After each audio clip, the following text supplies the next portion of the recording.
today will be talking about taking charge of your financial future. It's a very broad topic, and I will start with two things. First, I will give you a quick background about why we do it, what we do, and why this information could be very relevant in current situation. And a second, we'll go over slides describing a process of obtaining that financial freedom and what to look into your future to maximize and optimize results. Real quick about me. So I am a certified financial planner, also certified divorce financial analyst. So I analyze the data a lot. But the purpose of me being here and doing what I do is actually came a long time before I came to this country in 1998, when I was back in Soviet Union, and where the been a lot of financial constraints and also constraints in the personal freedom. So I feel very strongly, but by obtaining that freedom for myself, and especially people around me that I care for, will give ability to live a fuller, better life. So my mission as the personal mission and mission for my practice is to empower people to do better, to optimize what they have, and also obtain that ultimate financial freedom that will better their lives. So today we'll talk about what it takes, what it is number-wise we need to look into getting there and making sure you're comfortable and confident going forward. I'm also a chair of financial planning pro bono department, and it's a nonprofit organization that supports financial literacy and education. And I'm very happy to be here and present. Thank you, Lisa, for partnership, and we will start. Eleanor Roosevelt said once, it takes as much energy to wish as it does to plan. So planning is not a very maybe favorite activity for a lot of people because it requires some forward thinking. It also requires you to set up certain goals. The way we do it in financial planning is we start from where you are, we call it point A, and we analyze all of these areas you see on the screen. We'll start looking into every single aspect of your personal financial life in a holistic way, meaning we look at everything that potentially might affect you in the future. We'll look at your debts, if they're optimized, if the interest rates are right, if you're paying too much debt, you have too maybe smaller little payments. But look at your debt situation, because that burden is something that's very difficult to retire if it's too much.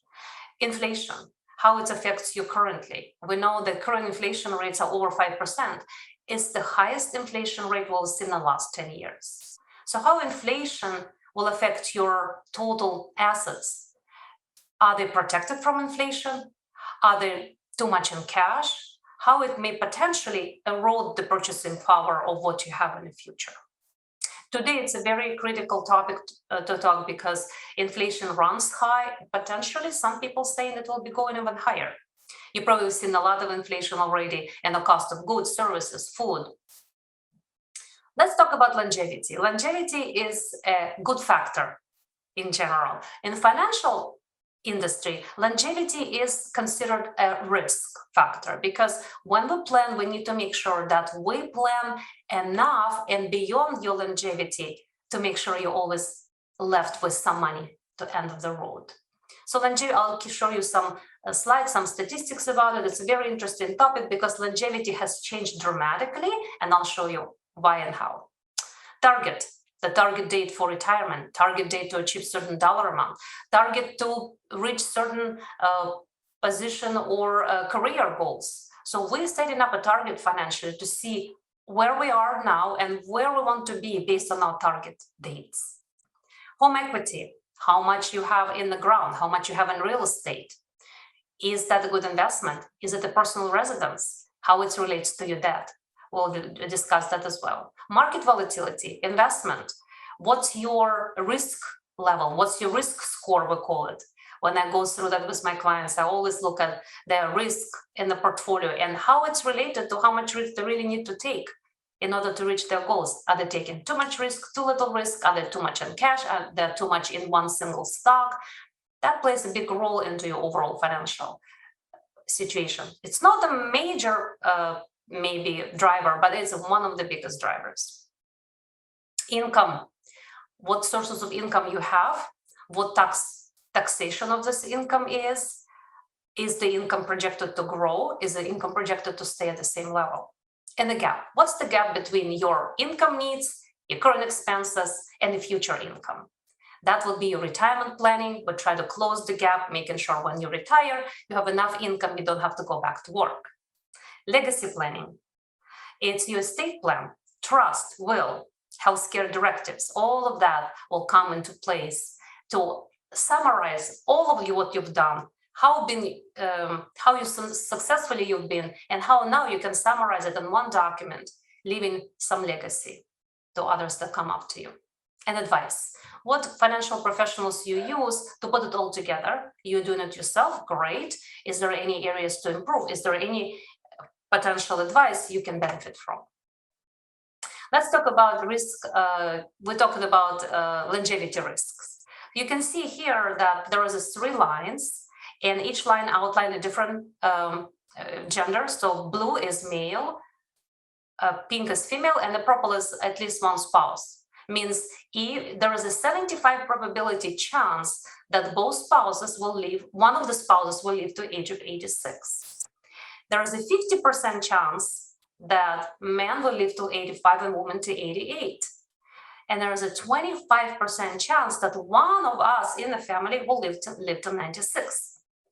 What does it mean to us as planners? It means that we will be able to stretch our assets all the way till in our mid-90s in order to make a proper planning. Longevity risk, meaning that we potentially need to make sure that we have all our assets, all our income lasts that long. I started this career over than 15 years ago, and that time we only planned longevity tables till age of 85. Now I'm planning till 95, 92, 95. So we pushed in the last 15 years longevity at least 10 years out to make the plan work for you. Very interesting. In the last 15 years, extra 10 years. You can imagine what will happen in the next 10 years. People that come into retirement, they're in their 50s, will probably have to plan even further. I have one client that told me, could you please plan for me till I'm 110? We have more and more people reaching age of 100, and you will see how a lot of planning realities will change because of that. Healthcare is a big part of it, right? Let's talk about primary sources of income in retirement. There is few of them, and there is major listed here, some of them are not, which I'll mention. The Social Security is your guaranteed income stream, and you can start taking it as early as 62, as late as 70. Beyond 70, you cannot push it out because otherwise you'll be losing benefits. And depending on your personal situation, you can decide when to take it between 62 and 70, depending on your income, on your health, on your longevity, and on assets you have saved up. I do a Social Security planning for the client to make sure that we take it at an optimal age. Social Security in general represent about 1/3 what you would need in retirement. So it's not all income you would have. There will be additional sources of income you require in order to cover all your expenses. Those would be your 401k or other retirement accounts that you have accumulated, your IRA accounts, potential working part-time till a certain age, and also real estate income.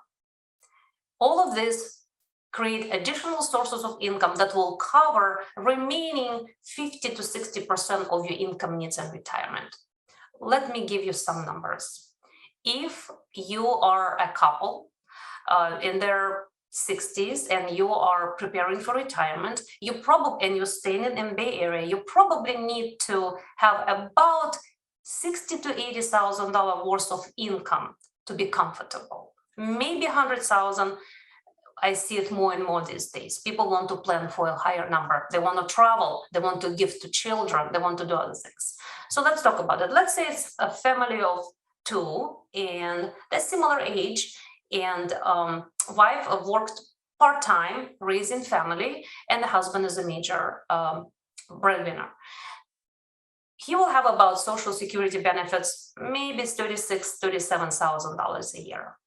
And their budget is $80,000. So what we know is that we need to come up with additional $40,000 in income sources from 401k, IRA, retirement, real estate to cover that gap. That's what we just talked about, Social Security. And 401k, 49% of all Americans and 35% of Americans age of 55 and older felt that they would have to rely on their own savings. And this number is growing.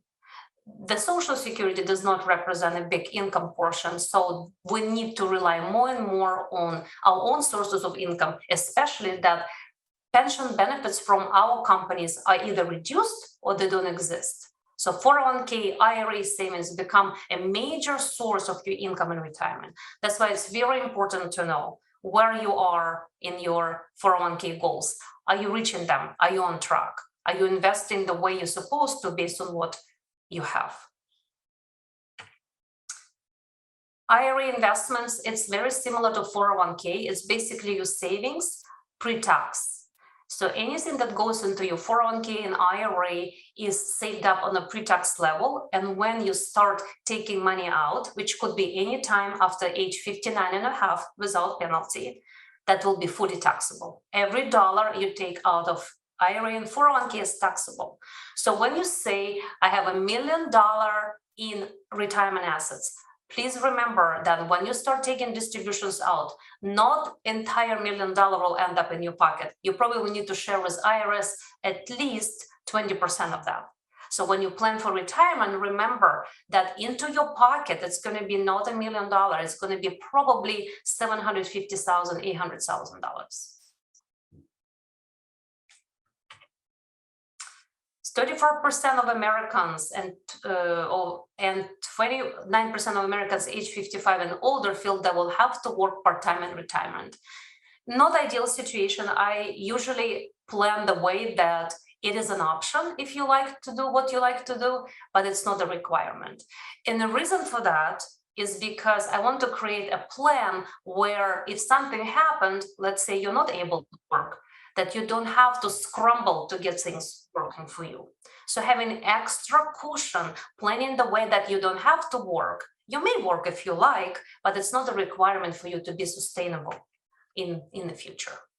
We talked about Social Security. As you know, not all your wages are taxable for Social Security benefits. There is a $140,000 limit. After that, none of your funds money are having a Social Security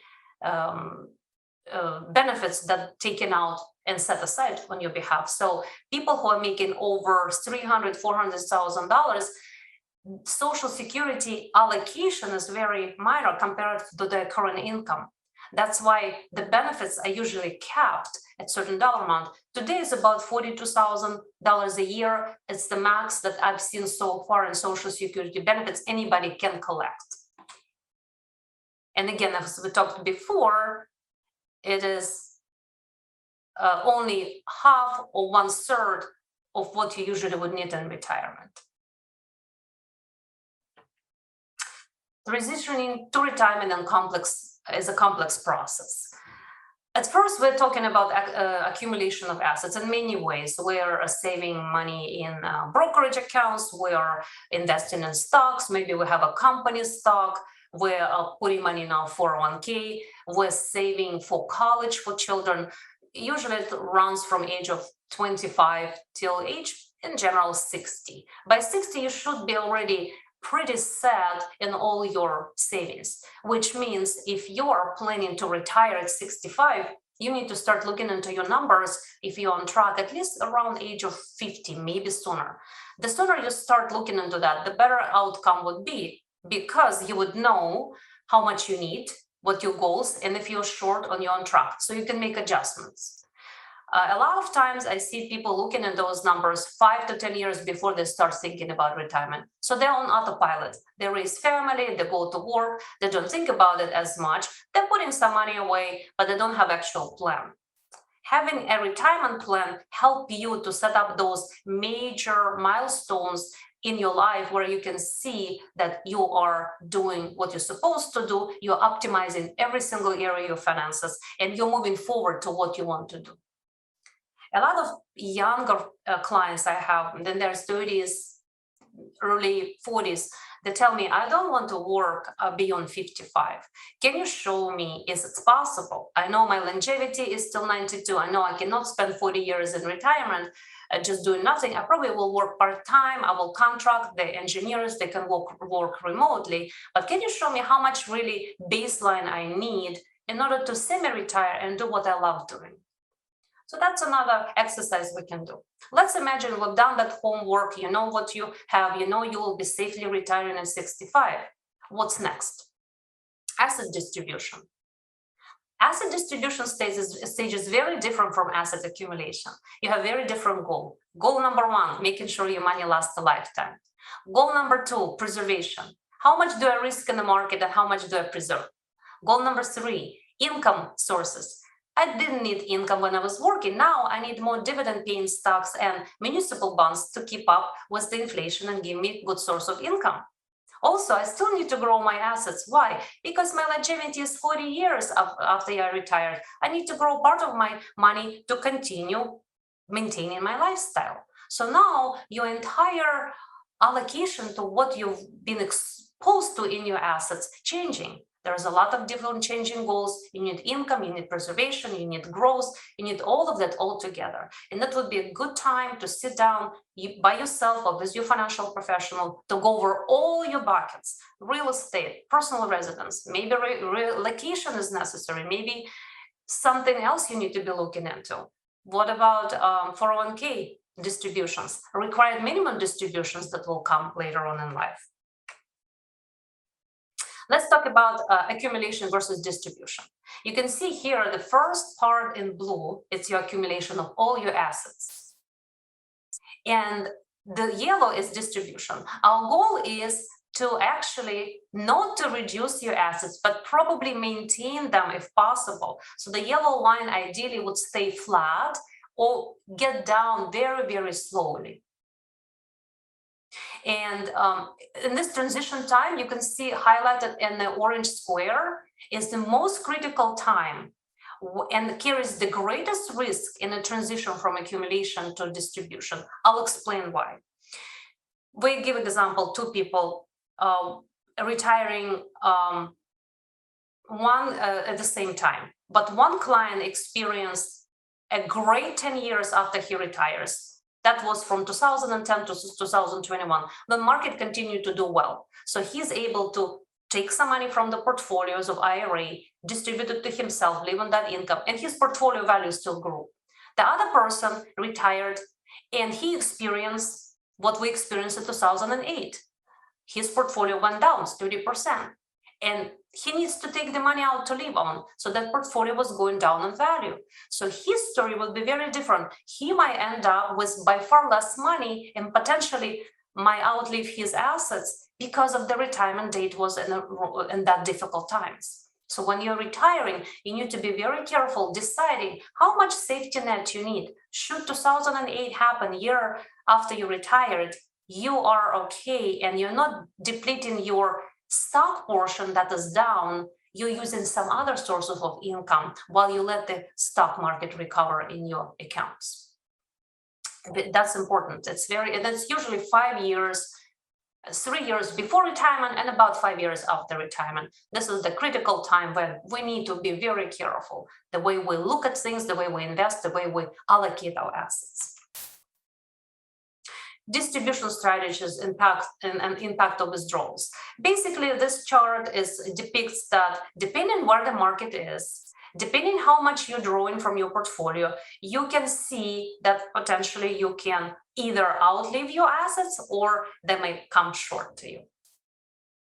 A couple, both age 65, would have run out of money at the age of 88 if they would have withdrawn 5% adjusted upwards for inflation each year. And that's only because they were investing in a particular time and in a particular portfolio. So allocation will drive a lot of risk levels and performance, and also will drive how much you can take out of the portfolio. What you can see in green, that 90% chance that if you take only 4% out of your portfolio, that you will never run out of money. So the distribution levels make a huge difference. When clients come to me and say, I need to cover my gap, and how much do I need? We'll say, in order for you to cover your income gap, you need to take 7% from your overall assets. And then I'll tell my client, this is not sustainable. It is possibility that you will run out of money before you run out of breath. So we try to not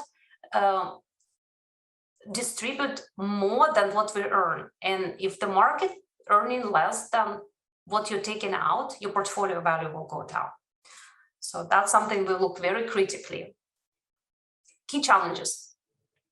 To succeed, we should understand uncertainty of life expectancy and planning for a longer life expectancy to give ourselves a little bit extra years to make sure assets last a lifetime. Timing of returns and impact on investment losses early in retirement. We talked about that as well.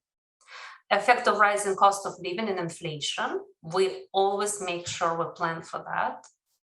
Importance of dynamic, diversified asset allocation in your accounts during accumulation and especially during distribution stage. Making sure you have a safety net, making sure you have a bucket of security, income bucket, and a longevity growth bucket. And generating income stream to cover all the costs, all the expenses. How much is enough? Well, this is the interesting data here I'm going to show you, that 72% of the time is we experience when the market is up. So people feel very devastated when the market is going down. However, it only represents less than 1/3 of your experience as an investor.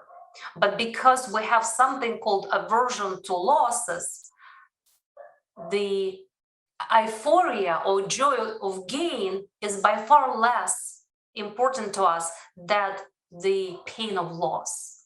So we try by all means to avoid pain of loss as much as possible. And even though market 72% of the time is positive, producing positive returns, we feel very unsettled when the market is down.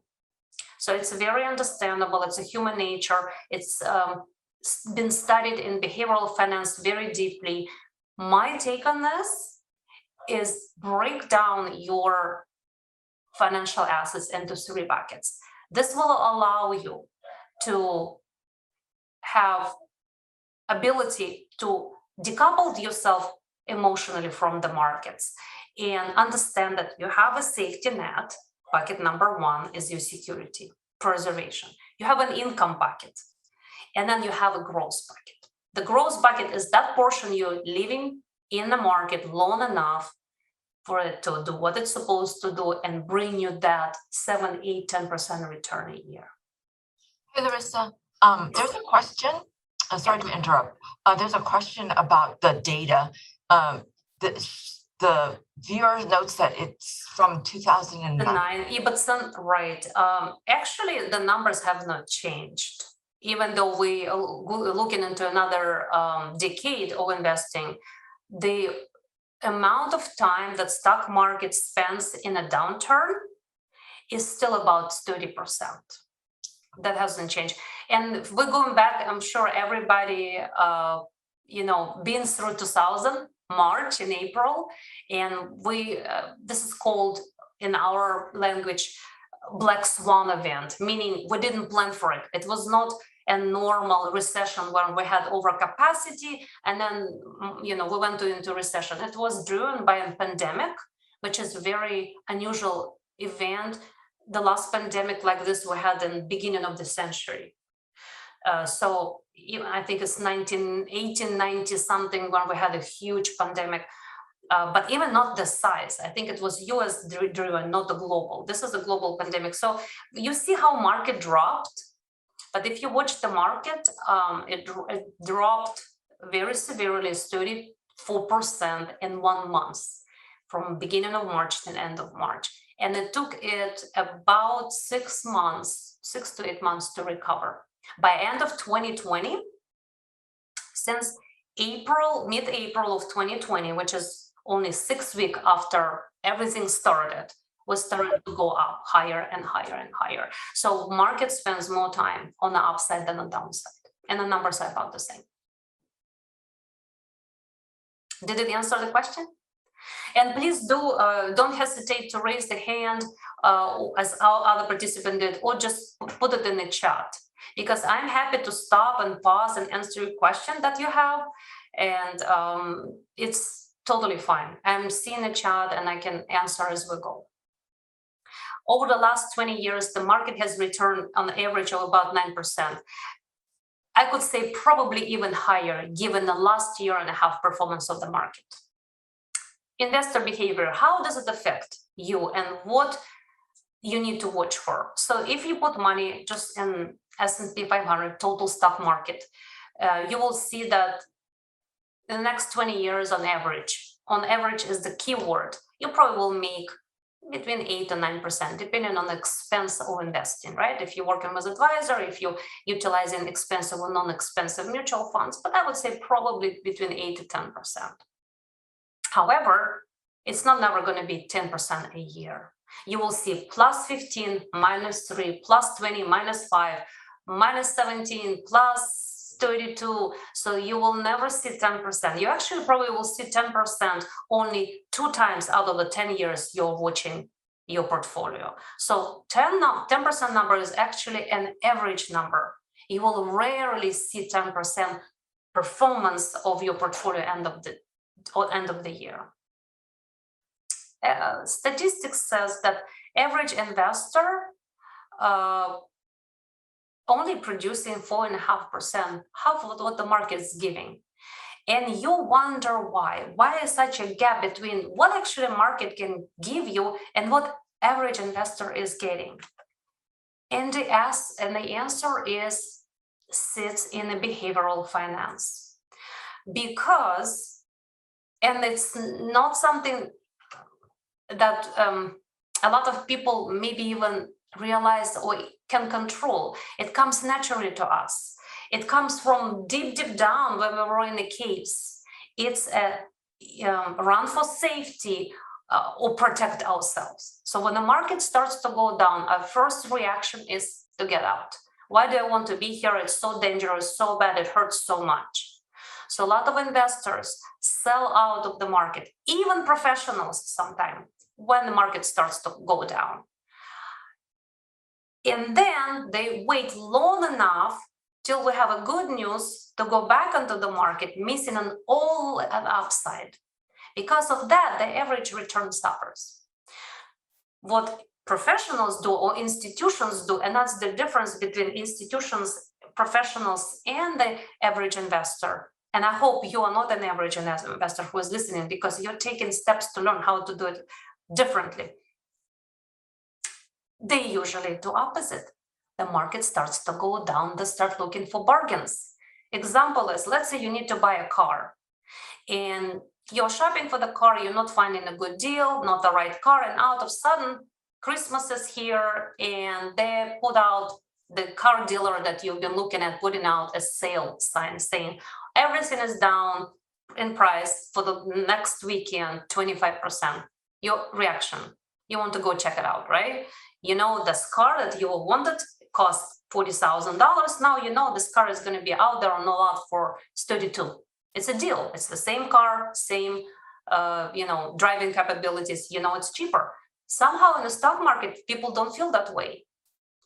So we need to retrain ourselves thinking, if that's the stock or this is the fund that I wanted to own, and now it's by 15% cheaper, we need to understand that that's might be, I'm not saying it is, but it might be an opportunity for you to look into that and say, maybe I can start dollar cost average to put in some more money into this.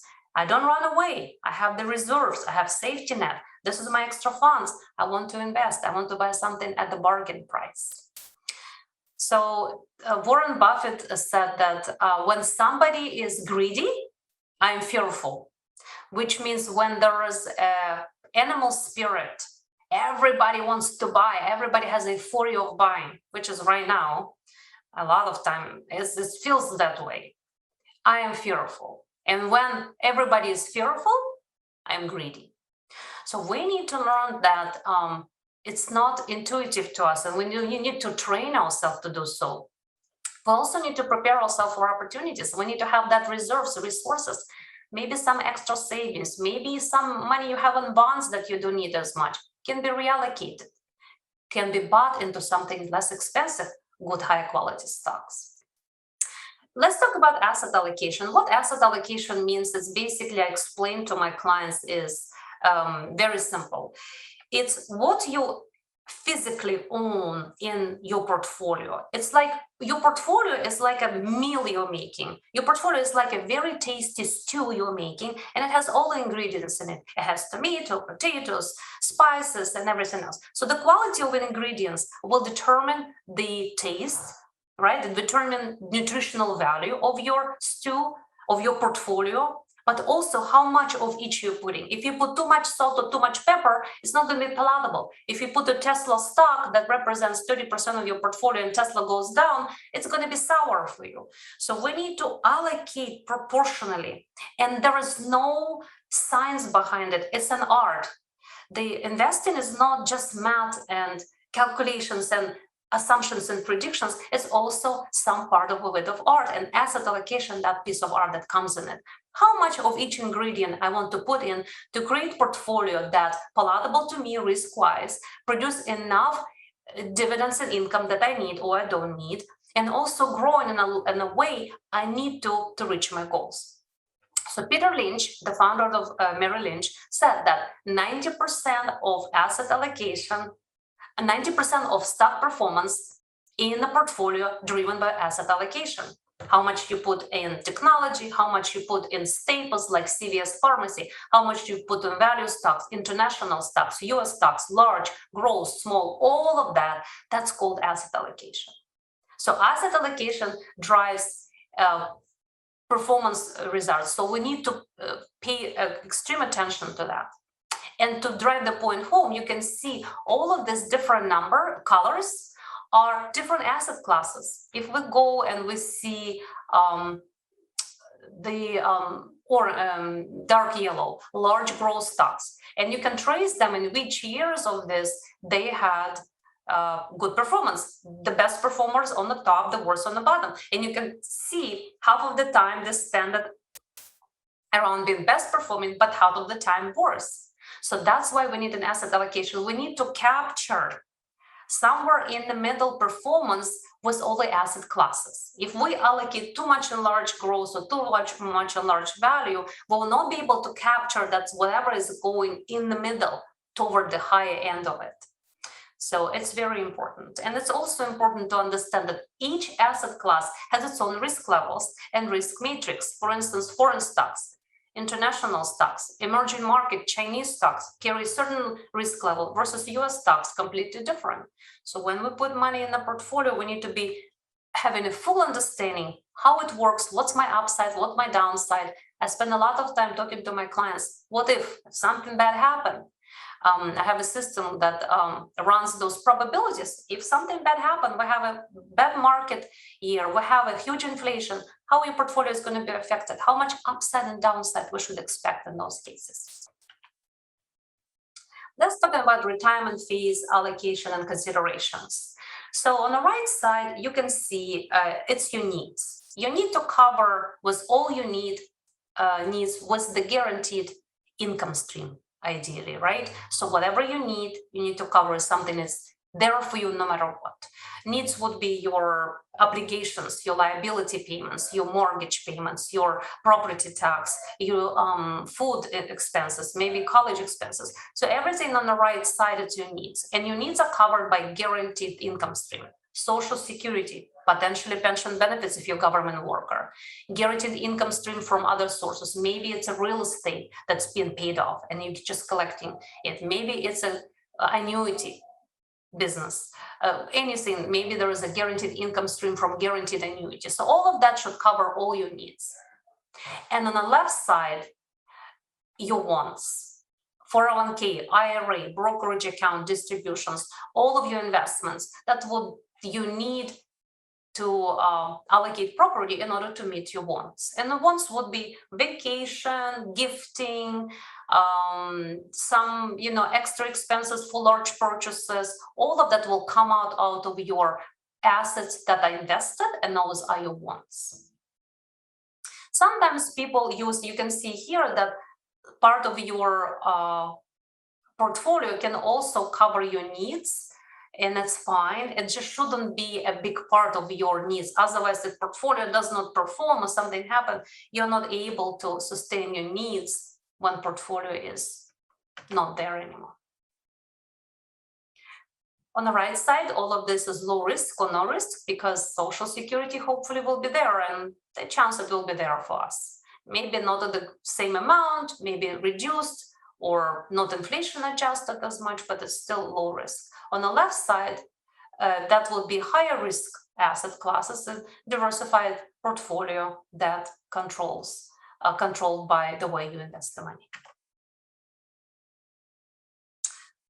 Income sources, we will cover that really briefly and just show you this graph. You can see we talked about traditional income sources for your needs. That's in purple: Social Security, company pension, guaranteed products like maybe annuity, and that's covering all your basics.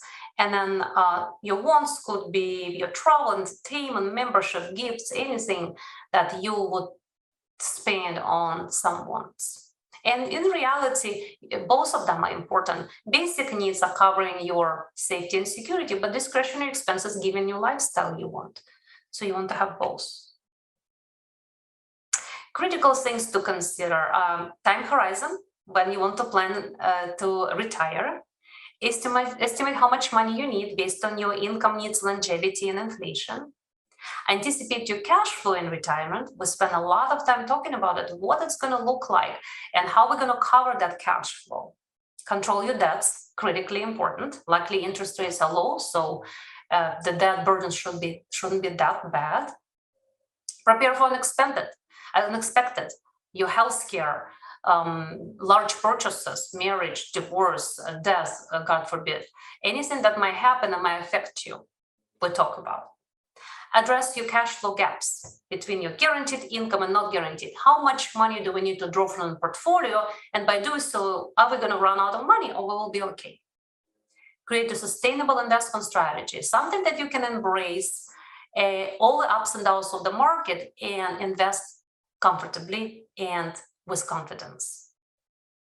If you don't have answers to some of them or you're not sure how to proceed, always try to seek a professional advice to better your future. And we came to the last portion of our presentations, Q&A. Very happy to answer any questions. Lisa, if there's anybody who wants to open the line, I'm happy to respond. Thank you so much, Larysa. This is very informative. If anybody would like to ask a question, you can unmute yourself and ask it directly or just enter it into the chat box. Mm-hmm.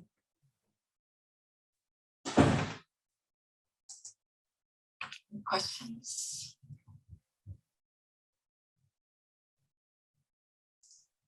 Well, I have a question.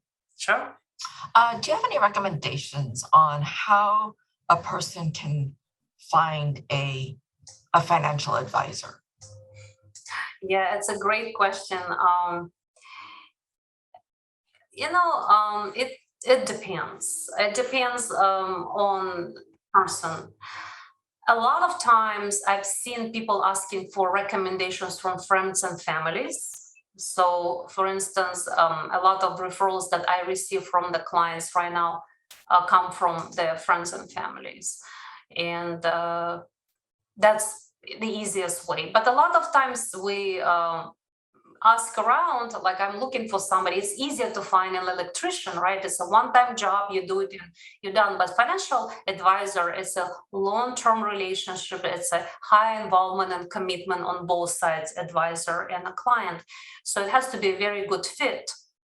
And the client and advisor need to have ability to trust each other and one take advice from the other and implementing it. So it's a process where you're adding value to the client, and if you don't, it's not a good relationship. So it goes a lot into that.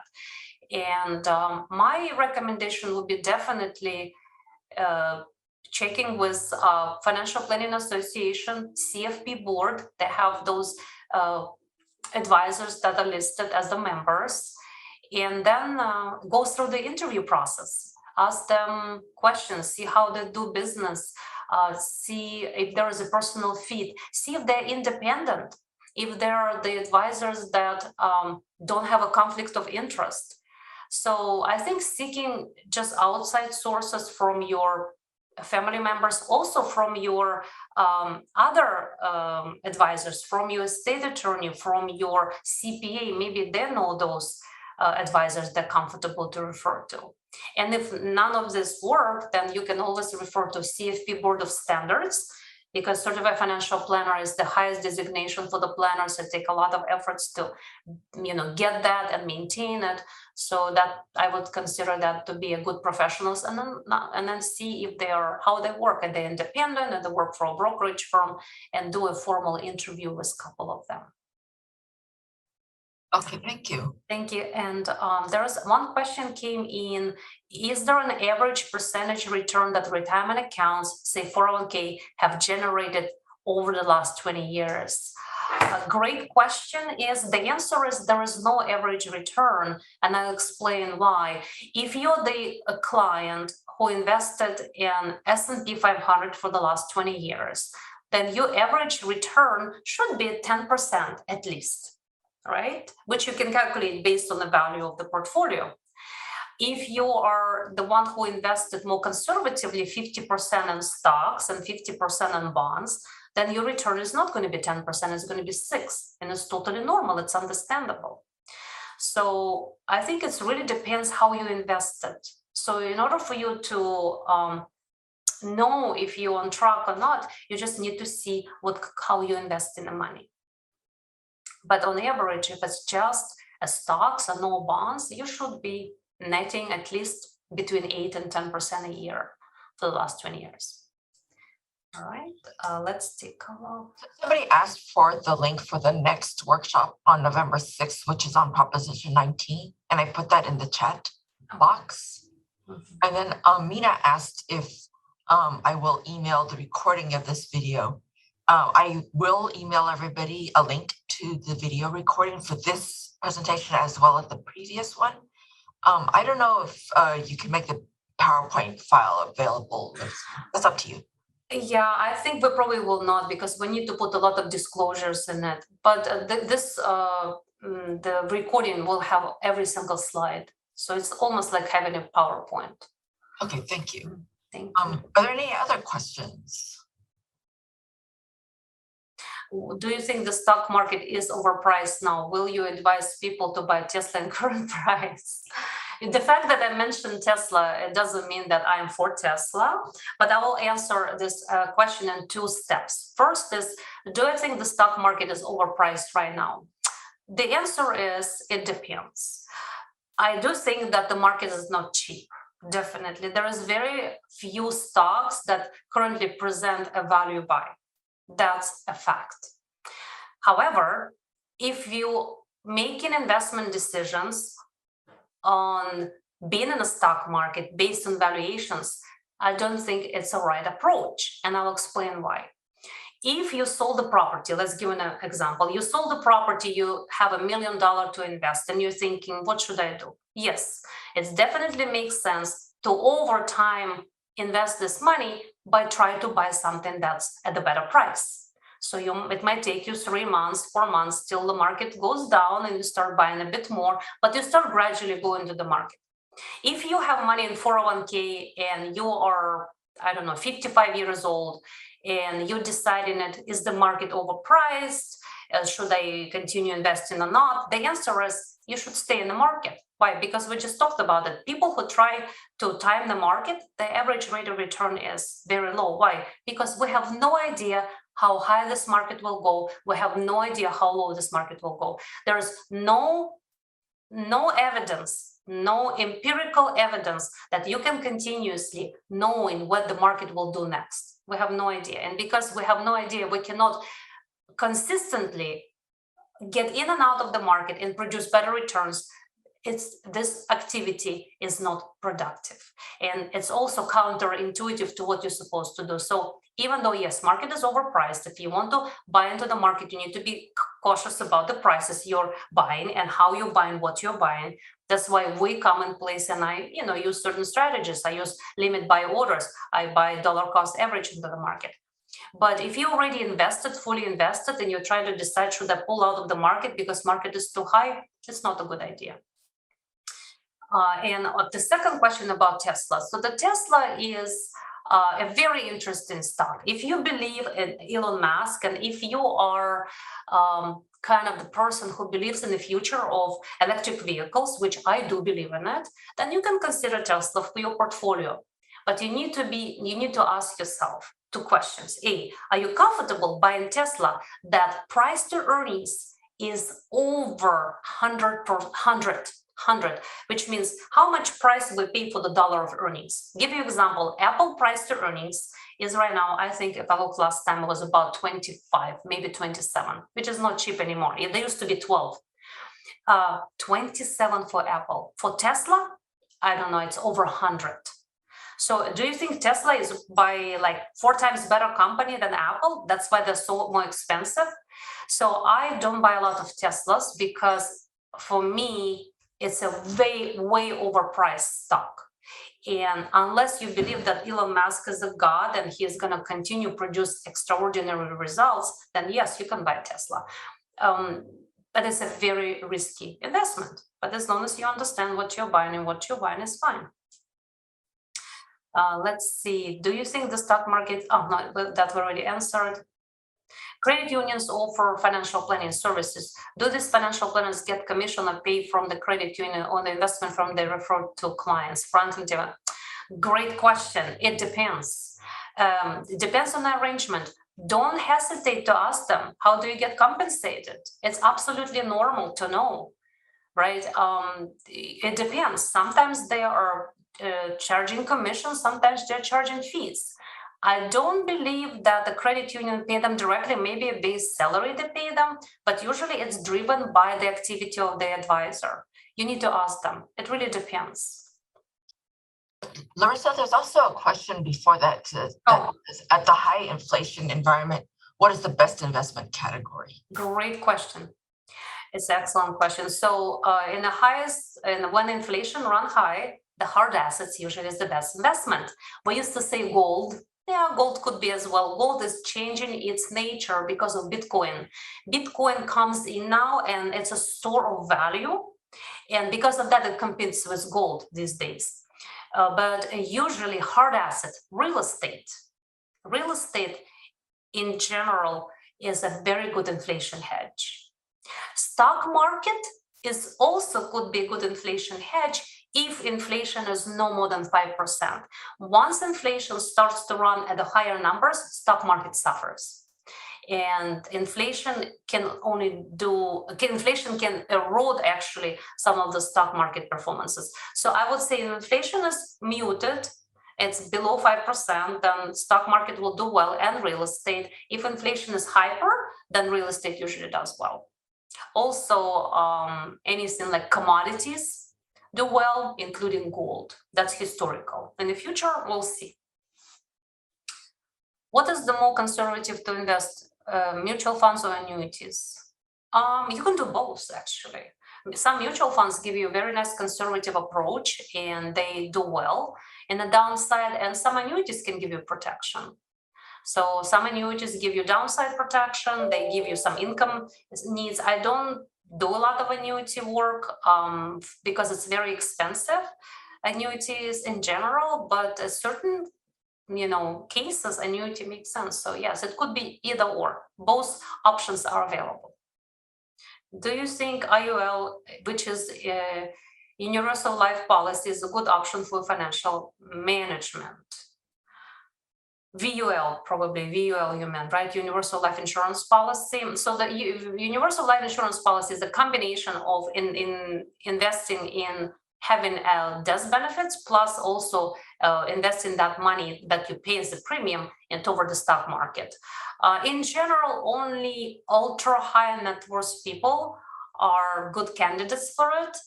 People who net worth is over $10 million and they exhausted all options of brokerage accounts, let's say 401k, IRA, Roth IRA, real estate, and they're saying, I have another $3 million, I don't know what to do, then yes, we can buy VUL. But even the high net worth individuals I worked with and serve with, VUL for us is the last choice. The reason you hear about it a lot is because it's highly motivational for some commission brokers to sell, and that's why it's been discussed and pushed in meetings, but it's not always the best option for the client. You need to know why you're buying it. Is Mary Lynch safe to invest? You're talking about Mary Lynch stock or being in a Mary Lynch as a client and having a Mary Lynch advisor? I am not sure what that question is. Maybe you can clarify, I'll answer. Which are more conservative to invest? Please advise things. Which are more conservative? Not sure. Maybe you mean what would be the most conservative investments? Yeah, if Mina is available, could you clarify that, Mina? You can unmute yourself if you like.